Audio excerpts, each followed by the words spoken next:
What does it take to expand a driverless train system safely and reliably? 47 new Mark V trains are rolling into service, expanding train capacity by 25%. The Broadway subway and Surrey Langley SkyTrain are currently under construction. Currently, we have about 60 kilometers on the Expo and Millennium line that we operate and maintain.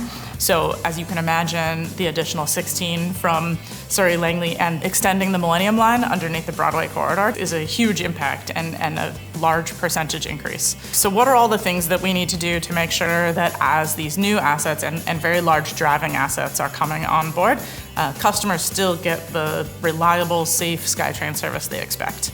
We have worked with Stantec on multiple projects, most notably the Operations Control Center, as well as the upgrades to our existing facility here at Edmonds, to deliver a very complex, intertwined system of projects to enable the broader expansion of SkyTrain across the system. Our operations and maintenance centers do the heavy lifting for our system. From an operations perspective, this is where we store the trains, this is where we park them, this is where we primarily launch service from. This is where all the trains get maintained, cleaned, inspected. The key consideration for designing maintenance facilities like these is people.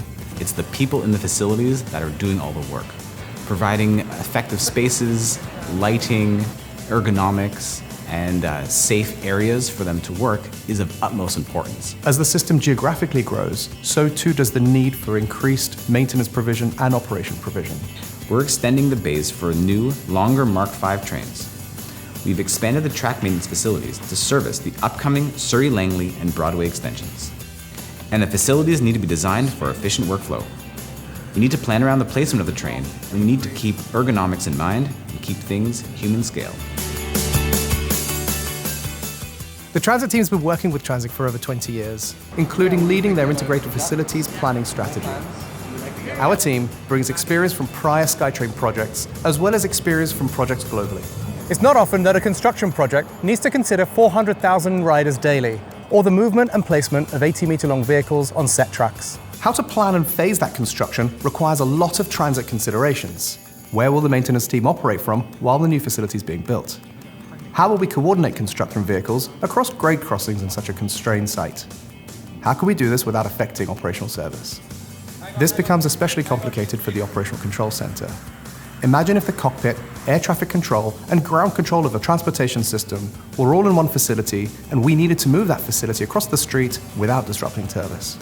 One of the biggest challenges of delivering an operational control center is the sheer variety of the interfaces that we need to manage. There are new yards, new extensions, and we need to do this in a time-sensitive fashion.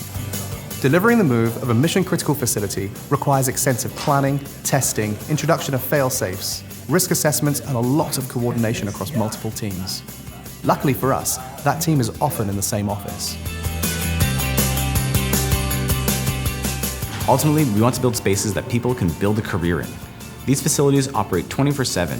Guideways are maintained at night between 2 and 6 a.m., and people need to be comfortable and safe working in these spaces. They're doing essential work, and we want them to be effective in their workspaces, enjoy their breaks in comfortable spaces, even when that break's at 4 a.m. Our integrated team of architects and engineers are proud to be working with TransLink to deliver these new advanced facilities to support and enable transit expansion in the region, and to offer modern facilities for the dedicated people who work in them 24/7, 365, delivering safe and reliable service to the Metro Vancouver region. The key outcomes of the rail expansion program are enabled by working with partners throughout the region who share a vision for how we want to form our region in the future. And something like the rail expansion program and all the partners that we work with, including Stantec, in that common definition of success for increased service, reliability, capacity, and geographical spread across the region is absolutely critical to our success.